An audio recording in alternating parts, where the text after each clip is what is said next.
Diversity!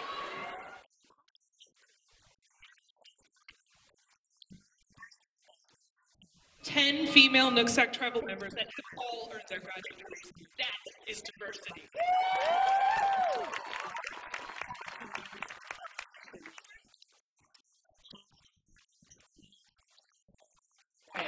Thank you again for everyone who's here with us today. This is truly an amazing moment. This all started last Sunday, exactly a week and a day ago. I messaged Heather, who's taking a selfie right now. I said, this is enough. There's not enough student voice in this response about everything that has been going on recently on our campus. And within 2 hours, I think it was exactly 2 hours and 10 minutes, I checked yesterday, we had the Facebook page up for the meeting that we had on Tuesday. And that meeting itself was truly amazing. We had not just students, we had faculty, staff, community members show up, and we brainstormed, and this is what came of it. And I'm speechless, really.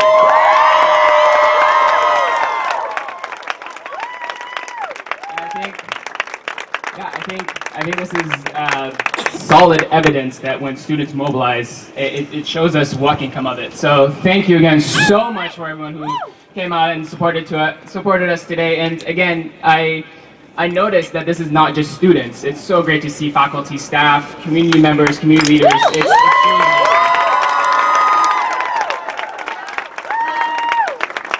I am almost speechless. Thank you all for coming out. I really can't believe all of this. I knew, we all know, students need to be heard on these issues. We need to let the world know our values of diversity here, and we all really showed out for this. So yeah, just thank you all for coming. So I'm going to introduce the first, Yusufer Aspie.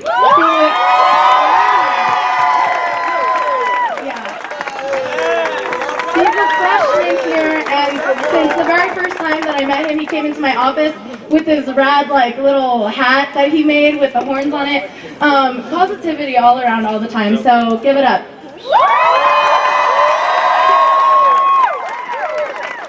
So my name is Yusufer, and I gotta say, it is an honor to have the opportunity to speak in front of you all today. And I gotta first start off by saying, when I was first asked the question, what does diversity mean to you? I wasn't sure how to answer. You see, my entire life I've lived in a diverse community, so I never really thought much of it.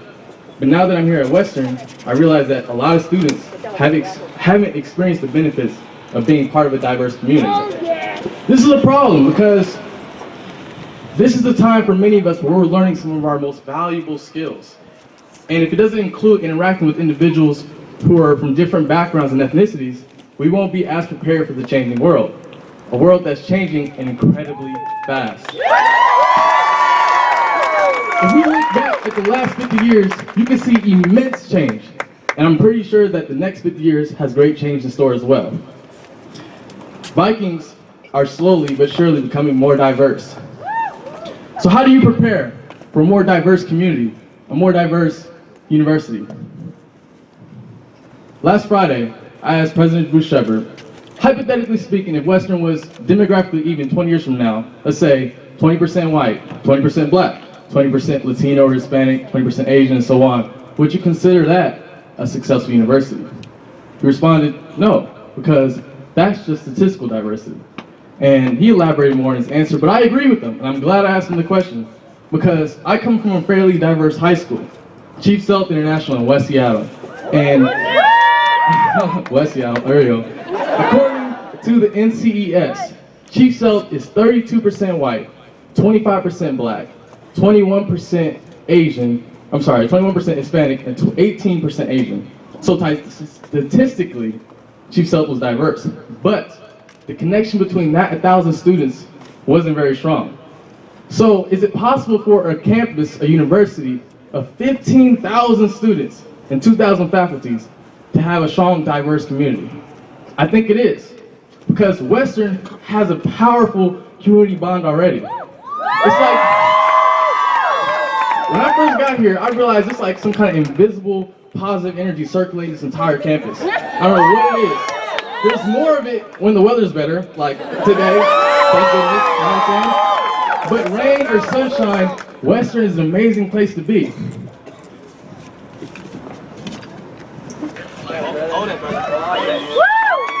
So, as the diversity grows, will Western continue to stay strong, if not stronger?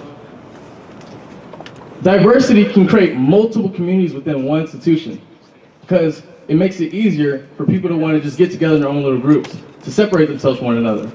But it's still important for there to be a universal connection between all students, all Vikings.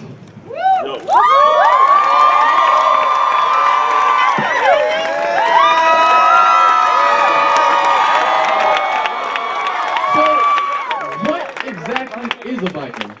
I've been trying to figure that out ever since I got here. And I asked some students, I say, hey man, what does a Viking mean to you? They said, it's just a mascot, man. It's just a logo. It's just a brand. It ain't really much to it. But is it really just that? You see, to me, there's more to being a Viking than just a mascot. To me, a Viking is not an ancient white man who traded, raided, and explored areas all over the world. Most likely was aggressive, bad table manners, and so on. But a Viking to me is a student at this school who contributes to the positive energy of this campus. Doing small things. Small things will contribute. Opening the door, holding the elevator for the next person, picking up litter, saying, hi, how you doing to the nearby Viking that's walking past you, and performing to your best academic ability. That's my definition of a Viking. That's the definition of a Viking that I want to share with incoming freshman students so that way they continue to contribute to the positive energy at the school.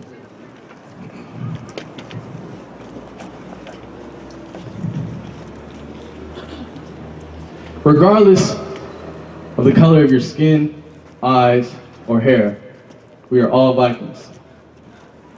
We can't control the change of diversity in this world. The only thing we can do is prepare, accept, and embrace the change. Change our state of minds to focus on our similarities rather than our differences. I took a sociology class in fall quarter and I learned a lot of terms and a lot of the isms, racism, discrimination and such, but I never heard a word that positively describes those who embrace one another, those that appreciate every opportunity to learn from one another's differences. So I created my own word, embracism, or being embracing. I want to be an embraces Viking. I want to be an embraces human. Okay? So that is my definition of diversity.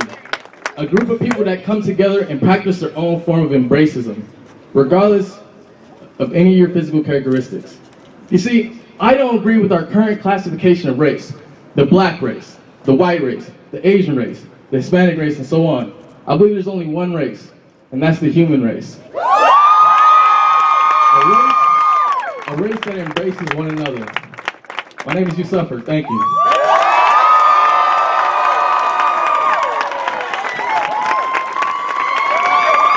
Yeah, give it up for Yusuffer.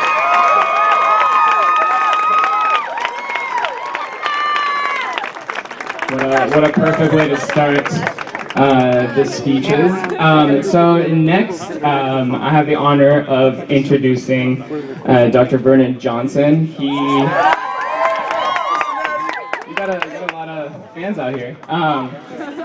He's a professor with the political science department, and he's truly a mentor of mine. And he's I don't know if there are any other political science professors out there, but I connect with them the most. But I still love everyone else who's out there. And he's truly an inspiration to all students. I've spent many hours in his office just talking about school or non-school related stuff, and I am beyond happy to have him speak for us. So please give it up for Dr. J.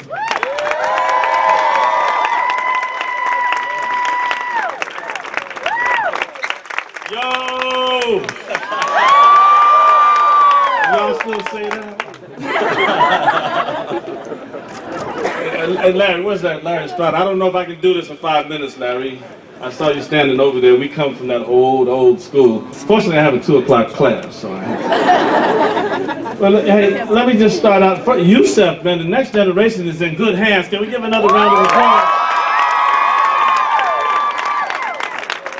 I'm a little intimidated to follow that young brother. But the truth is, there's a lot of talent out there, and that's what the pursuit of diversity is about. I want to start out by commending President Bruce Shepard for his courageous stance over these issues and the particular way that he chose to put it out there. It took him a few weeks to catch on, but boy, when they did, there was a real firestorm. So I'm very happy for the stand that Dr. Shepard has taken. I want to applaud the Board of Trustees for them wasting no time and making it clear that Dr. Shepard is not a lone wolf in this. And I want to, on behalf, I'm a member of the Minority Employees Council, which is faculty and staff, and I think I can speak for all of us in commending also the student body, so that the entire university community is making it clear that, this isn't a shot in the dark. This is something that people have been thinking about for a long, long time on this campus. I remember when we first heard diversity ushered many years ago, and that was the last time we saw a student throng like this, and that was when the Ethnic Student Center was created.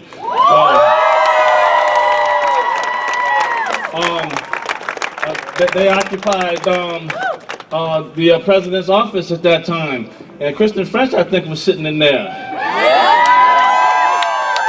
Camille Diaz, who's now a member of the Bellingham School Board.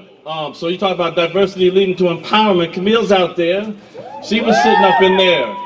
And so be careful what you ask for, because you actually might get it.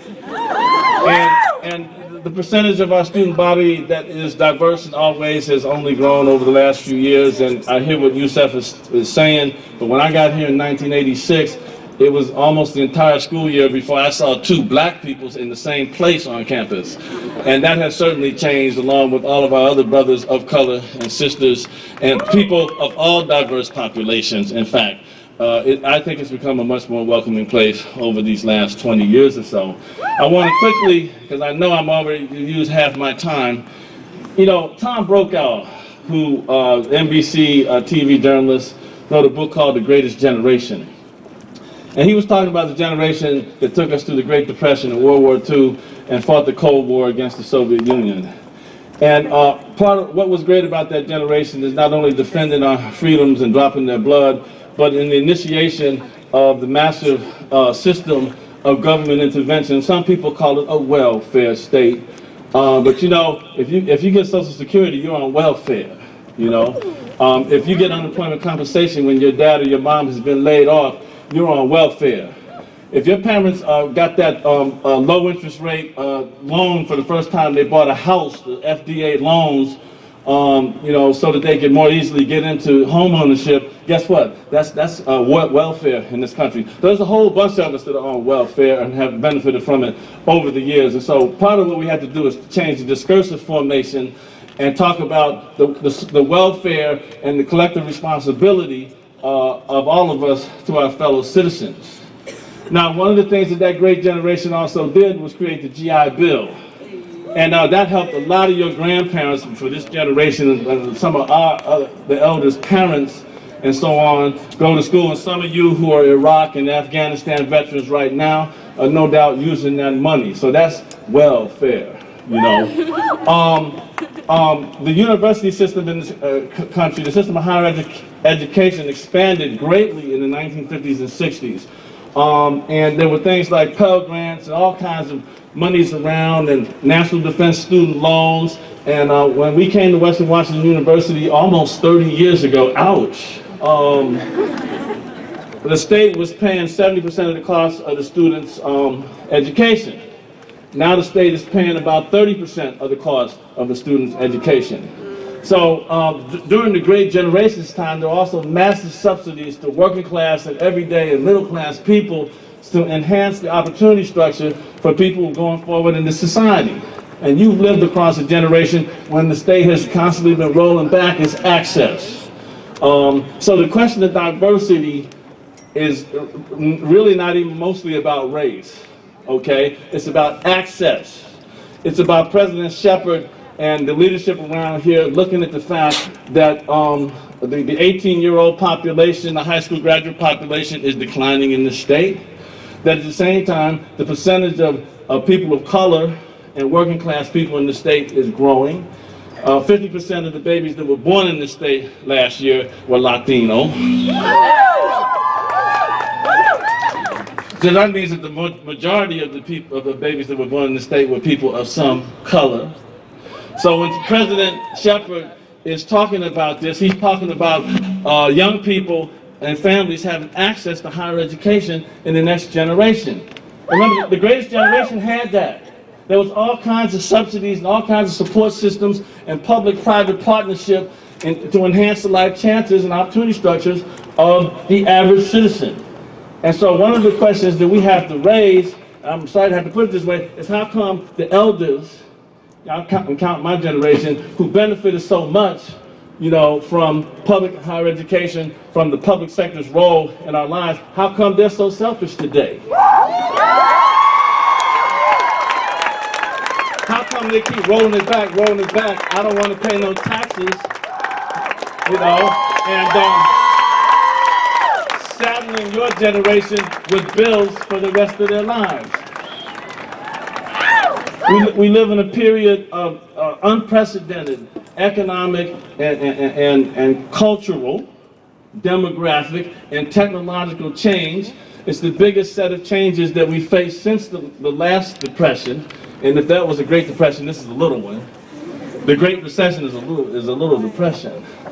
And so what better time for government to play a role in seeing that the next generation has the kind of opportunities, regardless of race, color, creed, sexual orientation, or whatever orientation you have. Did I mention gender?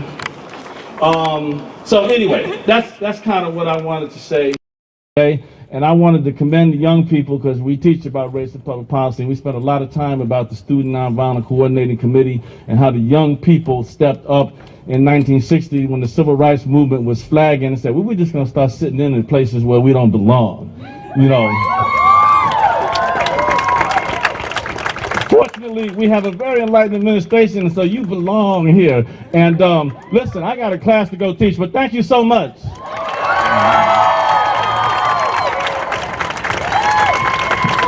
She's another one of my students, too. It makes me so proud. Thank you, Dr. J. Give it up for Dr. J. Woo! Okay, you all, I am so excited to announce our next speaker. She is a native in every sense of the word and the first person of color elected to Bellingham City Council. The first person of color ever elected to Bellingham City Council. A personal hero of mine. Give it up for Roxanne Murphy.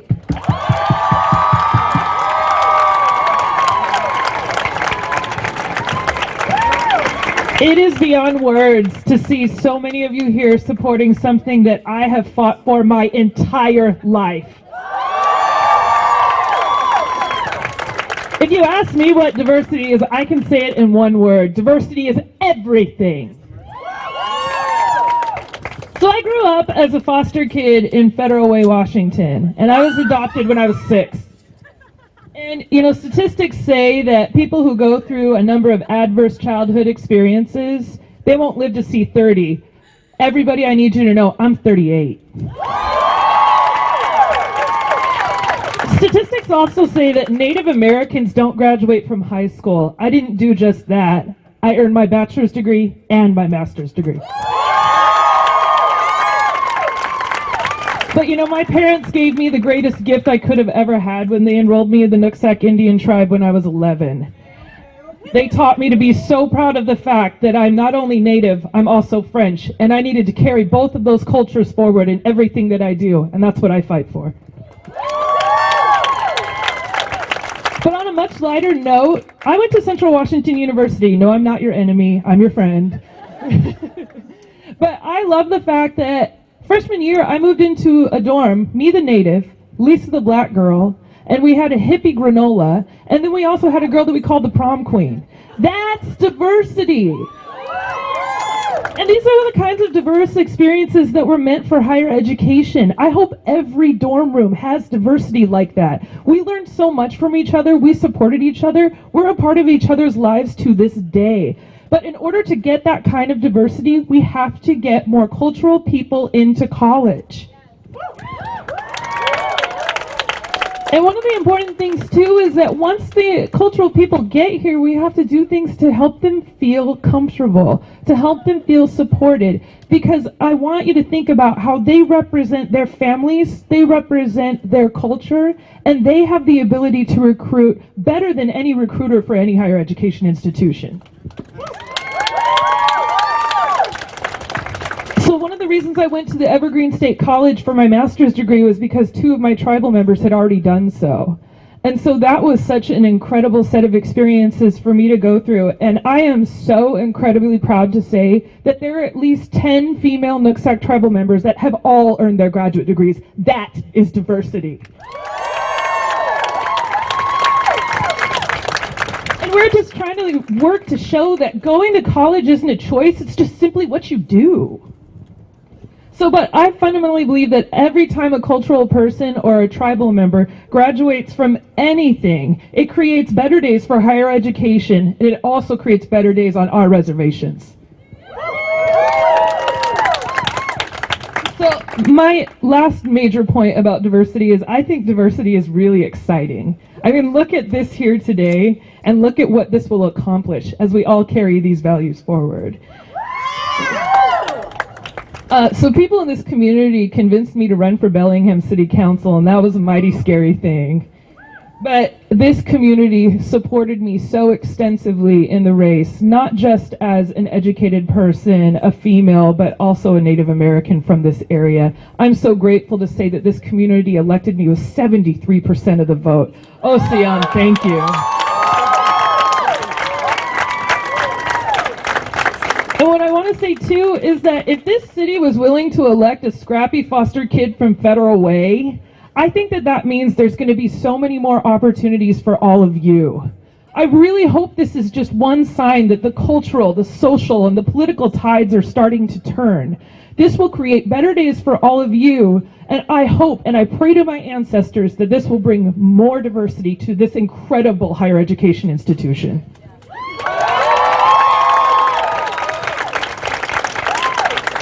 So in closing, I just want to say that I stand united with President Shepherd. I lift my hands to all of you. This is our cultural way of saying I appreciate you, I value you. And please bring this work forward to all of your fellow students, to all of your classes, and to all of your families.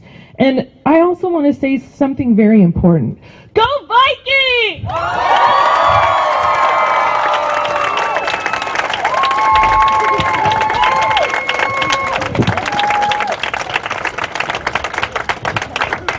Next to speak is a student, second year in the geology department. He's a grad student, second year grad student, excuse me. Is a mechista, is a member of the Latino Student Union, and is also a member of the Society for the Advancement of Chicanos and Native Americans in the Sciences. Please give it up for Ricardo Escobar.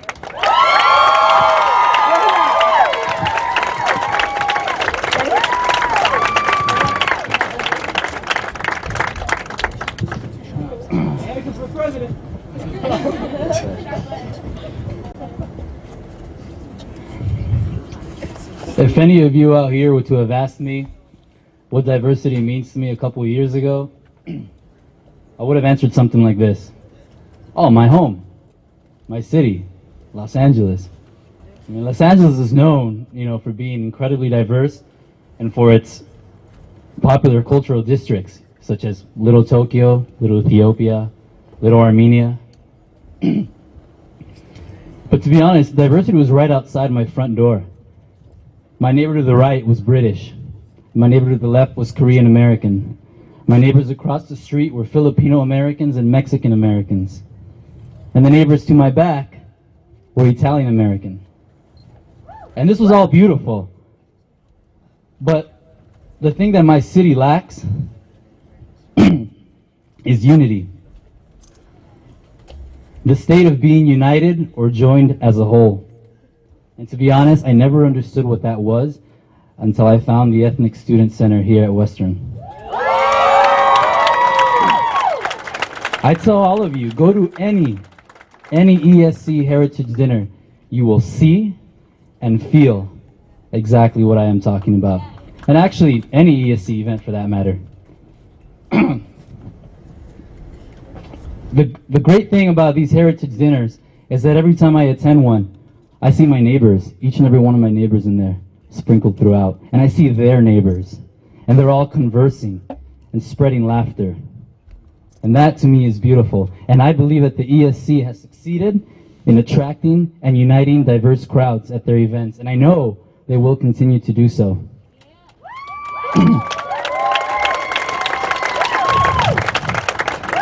But what about other campus events? What about our classrooms? Shouldn't we be noticing more diverse crowds around here?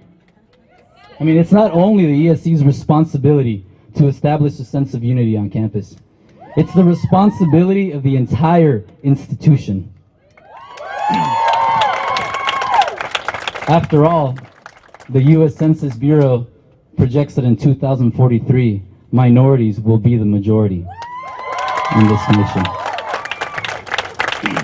This change is occurring right now. It's not something that's just going to happen overnight. So when I read President Shepard's controversial blog, I did sense some truth in there. The fact that if a campus fails to become more diverse with the coming and going of each fiscal year, then that institution will have failed to represent our changing nation. So the solution we could think is to attract a greater number of students from diverse backgrounds. But it's not the only one. You see, we can increase the numbers here in terms of diverse students and assume that the university will automatically become more attractive. But there's failure in that assumption. Why? Because diversity isn't a label. It's not just a percentage. To accept diversity is not to showcase it, not to tokenize it. To truly accept diversity is to value it, embrace it, and make positive use of it for everyone's benefit.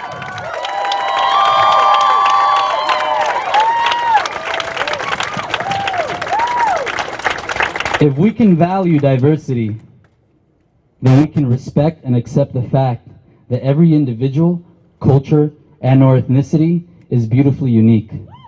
There is great learning potential in this acceptance.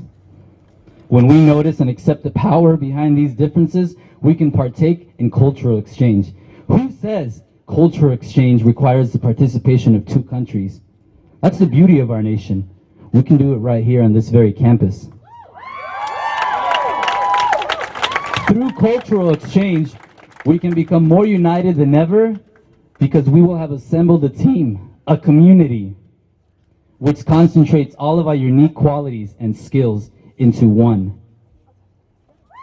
So I say to you all, if you are truly committed to making this institution more diverse, we must also be committed to establishing unity. Because diversity without unity serves no meaningful purpose. So when you ask me today, what does diversity mean to you? I answer, unity.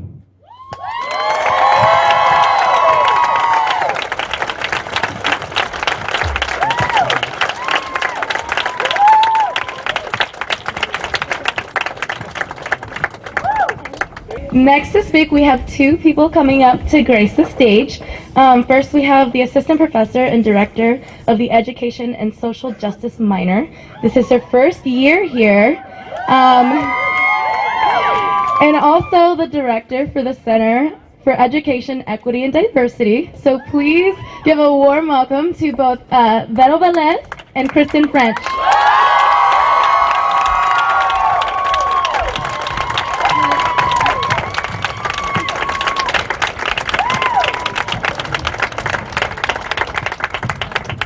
Buenas tardes. ¿Cómo están? Eso. So as our fellow amazing Mayra peer colleague, colega shared, I am a new faculty member here at Western. I've been here, 2.5 quarters.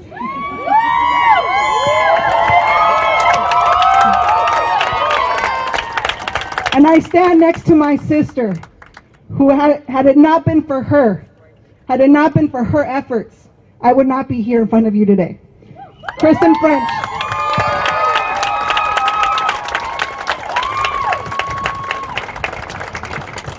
Before I share a few words with you, and I'm going to keep it brief because I know that, the sun's now starting to really bear down on us today, right? But I do want to first acknowledge that we stand on Lummi land and acknowledge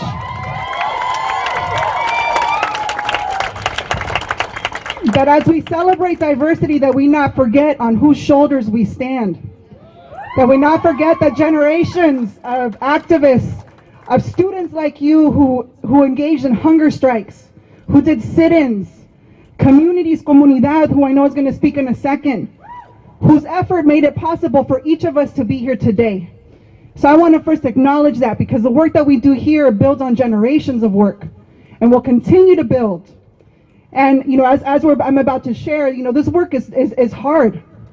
I've been a community organizer for 15 years prior to coming to Western. I'm a proud Chicana.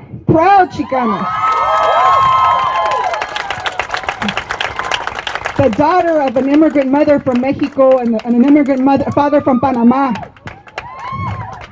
And I always say, no, yes, this Chicanas do come in all sizes, 6 foot included.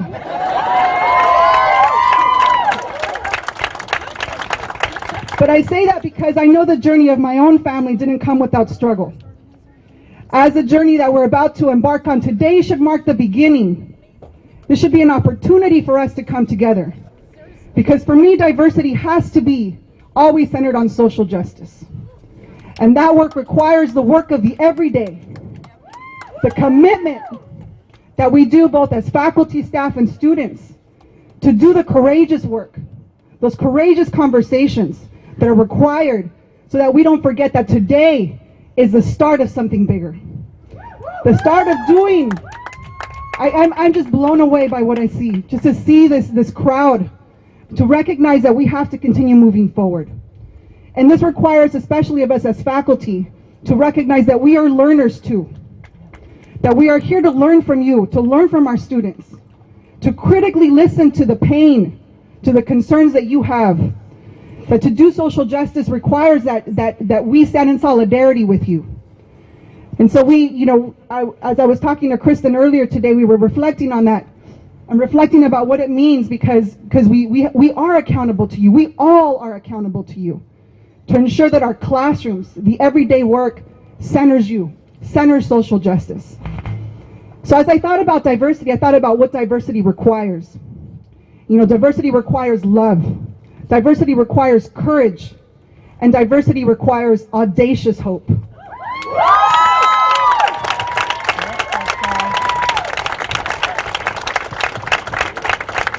So I want to share a quote from Jeffrey Duncan Andrade, another critical educator back from my hometown of California. He works in Oakland, out there with the youth.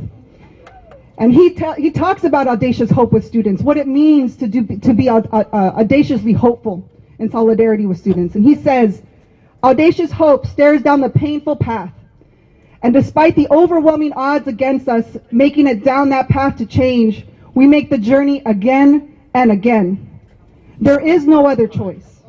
Acceptance of this fact allows us to find the courage and the commitment to cajole our students to join us on that journey. This makes us better people, as it makes us better teachers. And it models for our students that the painful path is the hopeful path. So I want to celebrate you today and know that we stand in solidarity with you. We stand in solidarity and will continue to do the difficult work of diversity, the difficult work of social justice, the everyday work of social justice. And we honor you today. Thank you.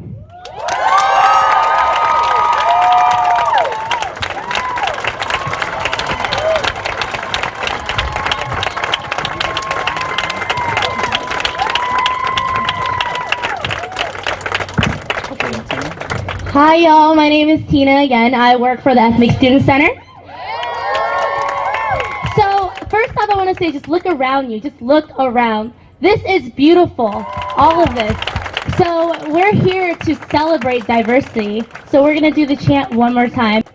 We are diversity. We want diversity. To see diversity. Diversity. We are diversity. We want diversity. To see diversity. Diversity. We are diversity. We want diversity. To see diversity. Diversity. Louder. Let's give it up for Rosalinda Guillen and Edgar Frank.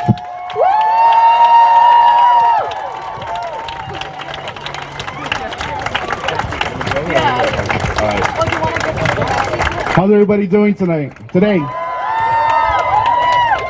All right, so I come from an organization, Community to Community, who's committed to social justice in the community, in the whole nation. So I want to speak a little bit about the power of student movements.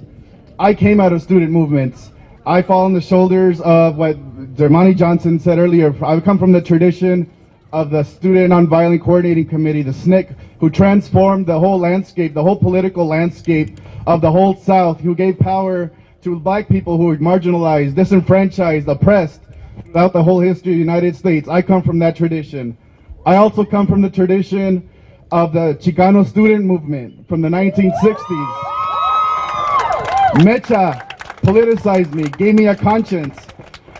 It also encourages me through that education that I learned specifically at a university, at a college, in Skagit Valley College in Mount Vernon, Washington.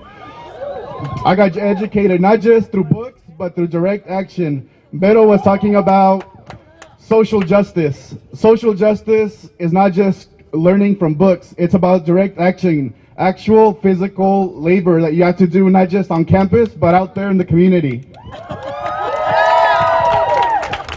I also want to recognize the folks here with the Filipino flag, the Cambodian flag.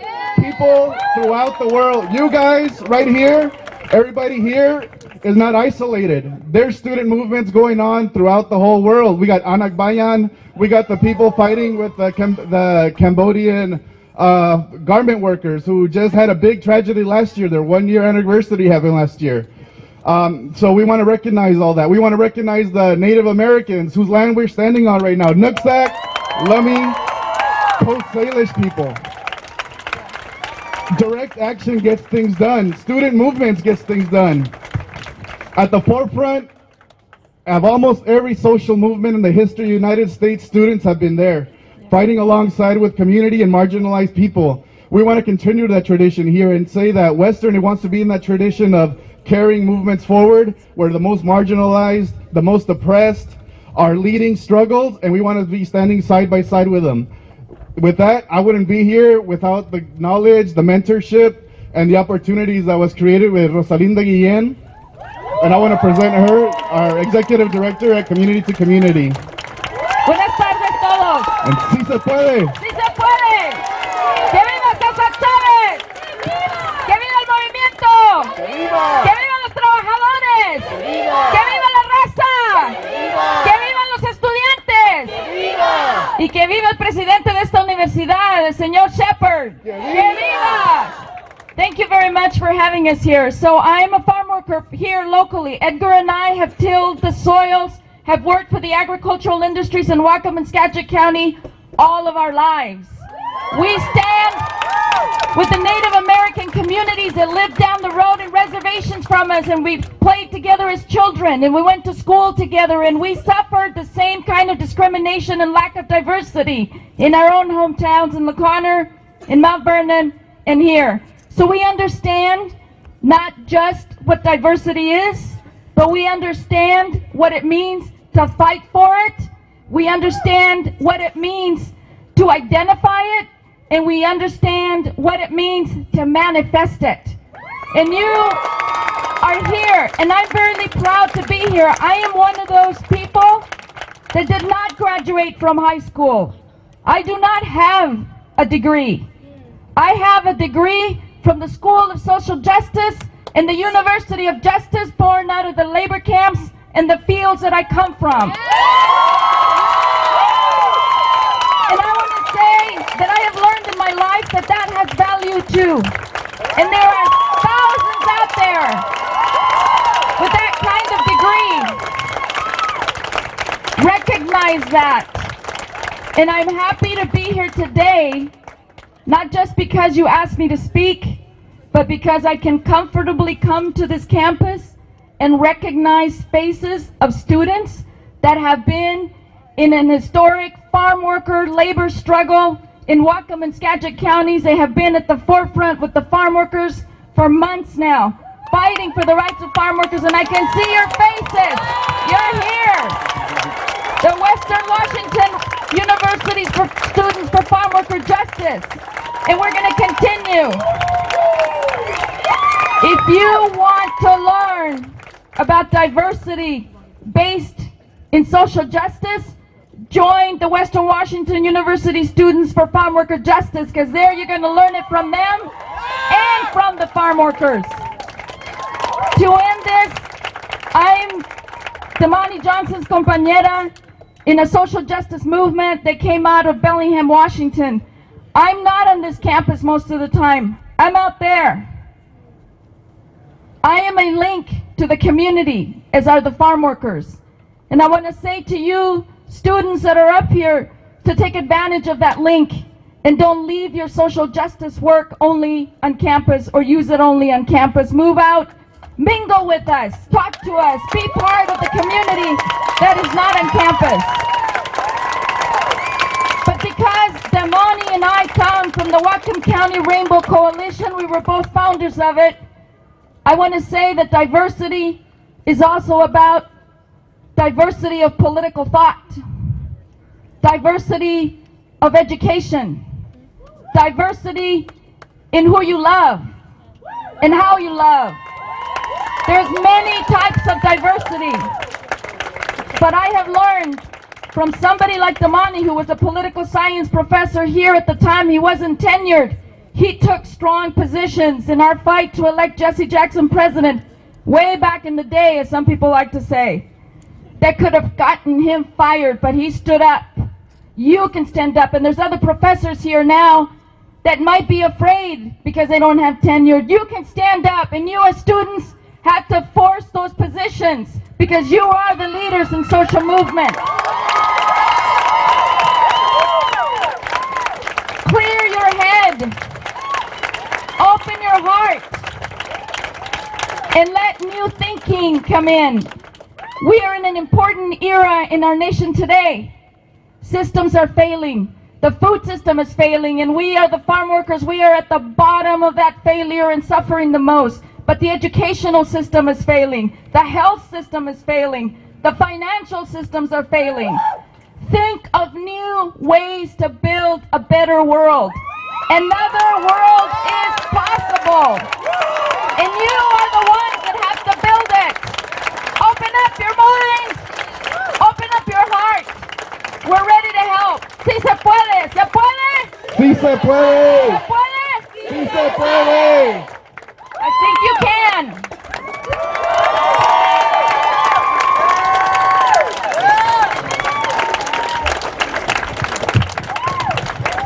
All right, yeah, let's give it up. That was truly inspirational.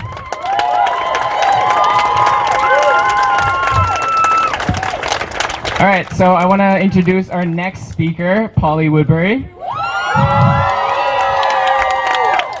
Exactly. So Polly is the ESC program coordinator. The ESC is the Ethnic Student Center. If you haven't gone, as was mentioned before, you should definitely check it out. You have students, so many students on this campus, not just within the ESC, have so much respect for her and the kinds of things that she does. And yeah, she truly has done a lot for the ESC. And to kind of, I guess, wrap this up and give her the stage, she'll actually, she got accepted into Teach for America, and she will be going to Hawaii soon.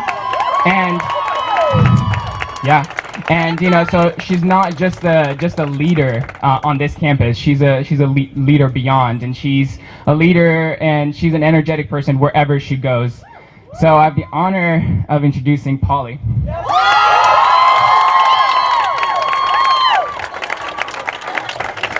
Oh, I love you too.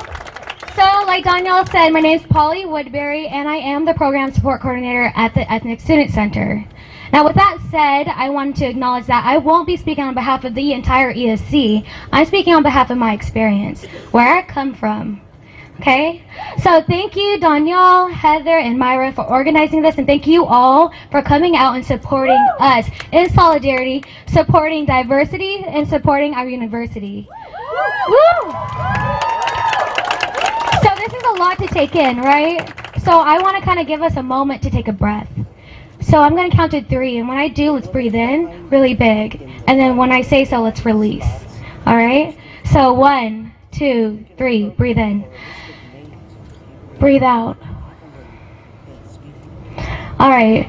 Now acknowledge the person to your left. Acknowledge the person to your right. The person behind you. The person in front of you. You may recognize some of these faces. Hey. You might recognize some of these faces. It might be your peers, it might be classmates, it might be faculty and staff, community members. And some of these faces you may not know. It might be strangers, acquaintances. Now I want you to think about all those who are unable to be here with us right now. I'm talking about those students. I'm talking about those students who are taking an exam right now that can't be out here. I'm talking about those students and community members and individuals who are working right now and can't even be on this campus. I'm talking about those who came before us. I'm talking about those who have left Western, maybe because they didn't feel comfortable enough. I'm talking about those students who aren't with us and who will be here after we leave. So let's think about all that. Okay.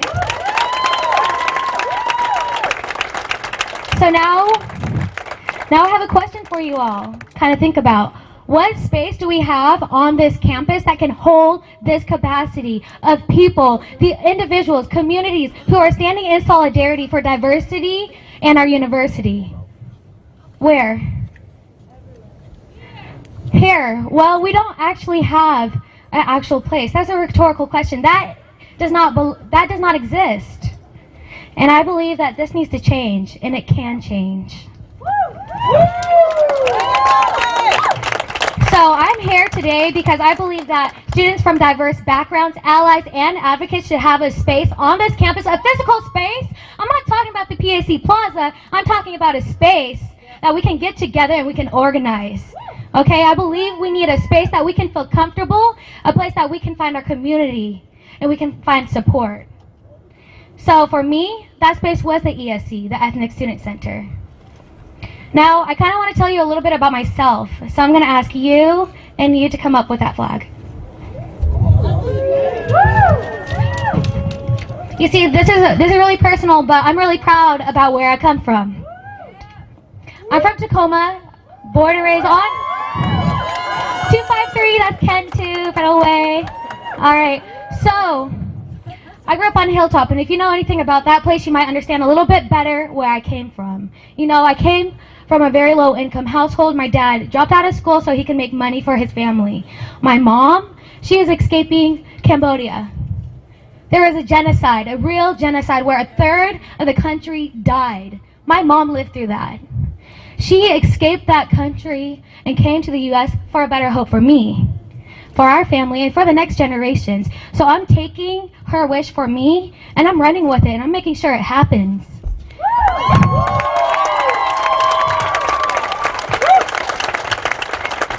So, I stand in front of you all as the first person in my entire family, not just my mom and dad, not just my two older sisters. I have 27 cousins, aunts, uncles, grandmas, grandpas, ancestors before. I'm the first person to go to college.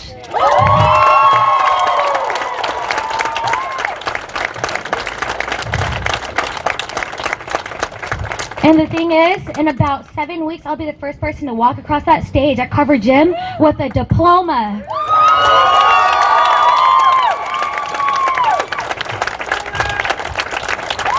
Now, I want to mention, and I want to acknowledge the fact that I didn't do it alone. I did it with the help of the ESC. Yep. So as I mentioned, I want all students from diverse backgrounds, allies, advocates to have a space to organize, be together, find a community, and find a home like I did. But the thing is, when I came to this campus, the ESC didn't find me. I had to go out, search, and find the ESC on my own. That's a problem. That's a big problem. You see, it makes me think about all of the students that tell me, oh, I didn't even know the ESC, I didn't know the Ethics Student Center was a thing. It makes me think about all the upperclassmen who say, Polly, I wish I knew about the ESC earlier. It makes me think about all of the students that tell me I would not be here if it was not for the ESC. So, this problem that we can't see this space, that this space is not large enough, that it's not accessible enough, and that we don't have enough support in the ESC, that is a solvable problem.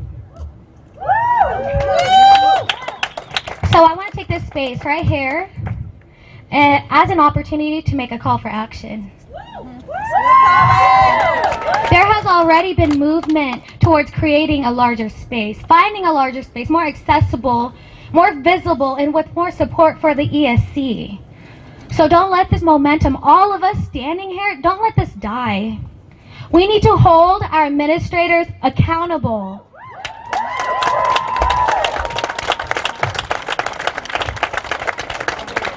It will take the entire campus to change the ideological idea of space on this institution. Yes. Okay? Opportunities will arise soon to take part in this movement. And we need to remember that we need a larger space. So before I go, I want to say one thing, one last thing. So we're all here for a reason, right? This is our moment to make a change for better. So remember tomorrow, remember next week, remember next month, next year, years from here. We don't need banners, we don't need a rally, we don't need all these people together to remind ourselves that we stand for diversity and we stand for this university.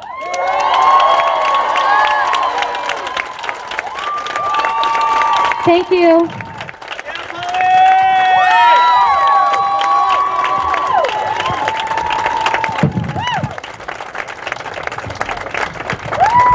All right, thank you so much, Polly. That was her speech actually kind of reminded me of my own story. This was not part of the schedule. This is just something that just came to my mind, and I thought I'd share it. I grew up in Iran.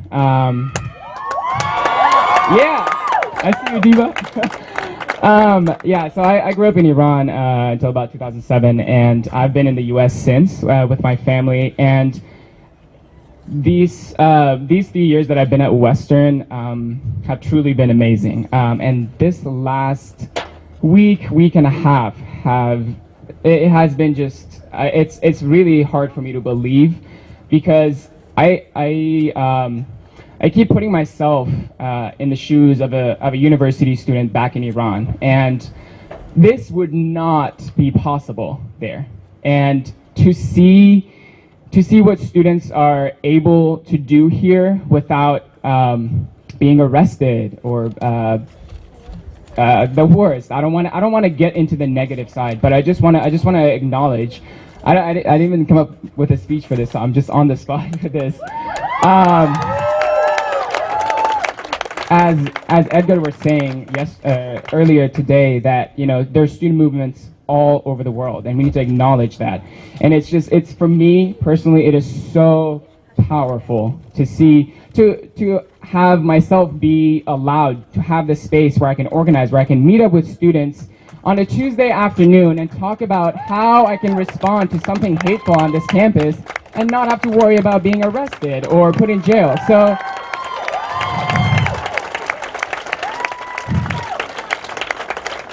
yeah, so I just I don't know how many of you have had similar experiences, but I just want us to take a moment to realize how powerful this moment is, what we're doing for ourselves. This diversity rally is not about anyone else except us. It's about this campus, and we're showing not just Bellingham, the nation, that this campus belongs to us. We are reclaiming our space.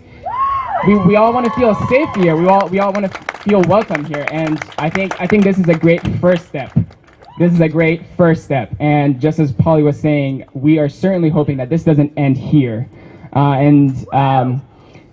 Yeah, Thank you. I'll have Heather come up.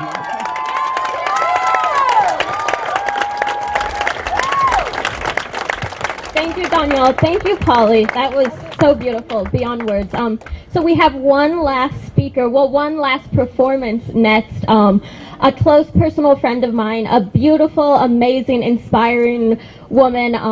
Give it up for Belina Sears singing a song she made up for this.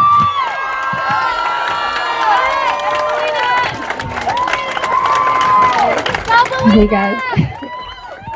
Yeah, good. I guess I should say thank you to some people since I have the opportunity. My roommates, my family, colleagues. Like Vera said, this is not on our own. This is because other people have allowed this opportunity. Wouldn't it be easier to give up? Wouldn't it be easier to say we had enough? Point out all the problems and soak in pain. Speak about a cause, but it'd be all in vain.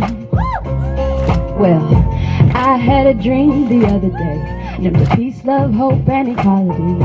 And I got faith in the ones by my side. I know everything's gonna be alright. Focused, determined to make change, and here on behalf of a legacy. For those who came before me, I refuse to leave.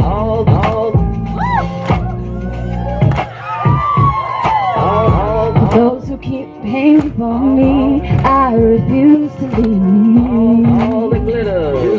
Hey, oh. For all those who came before me, I refuse to leave.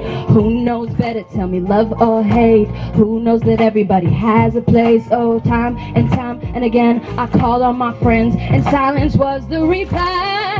Well, I heard time and time we cry down. Oh, victory stand, it'll all fall down. Oh, right from the last of the legacy, those who became before me, I refuse to leave. Focused, determined to make change, and here on behalf of a legacy. For those who became before me, I refuse to leave. It may get hard sometimes.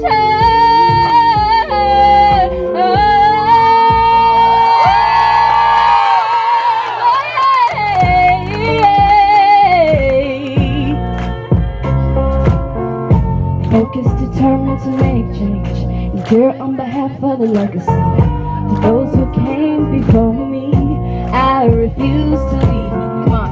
Focused, determined to make change, and here on behalf of the legacy. For those who came before me, I refuse to leave. Focused, determined to make change, and here on behalf of the legacy. For those who came before me, I refuse to speak. Say, I refuse to leave. You got it. Say, I refuse to leave. Come on. Say, I refuse to leave. Say, I refuse to leave. One more time. Focused, determined to make change, and here on behalf of the legacy. For those who came before me, I refuse to leave. Focused, determined to make change, and here on behalf of the legacy. For those who came before me, I refuse to leave. Say, I refuse to leave. Say, I refuse to leave.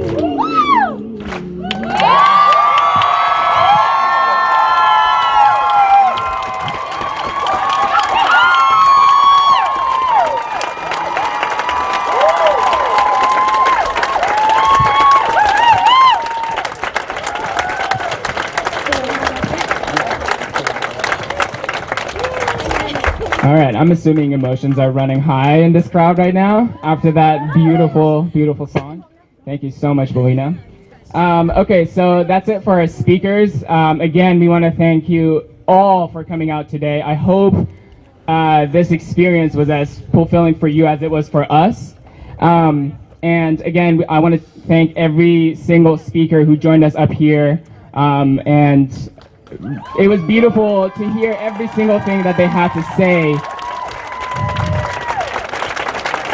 Yeah, and I think I already mentioned this already, but please make sure that this doesn't just end today. This is not a rally. This is not a one-day matter. The issue of diversity, the issue of acceptance and a safe space on this campus and beyond goes far beyond just this day. Thank you all for coming. This is one of the most beautiful experiences.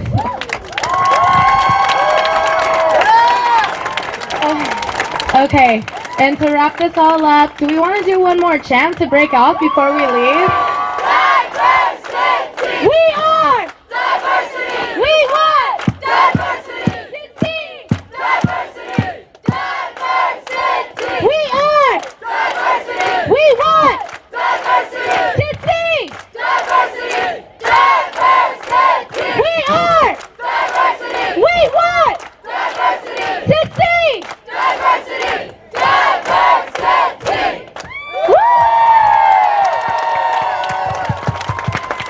All right. Thank you, everyone. Y'all are beautiful. Have a great Tuesday, Monday. Have a great Monday. Keep it going. It doesn't stop here. Yeah.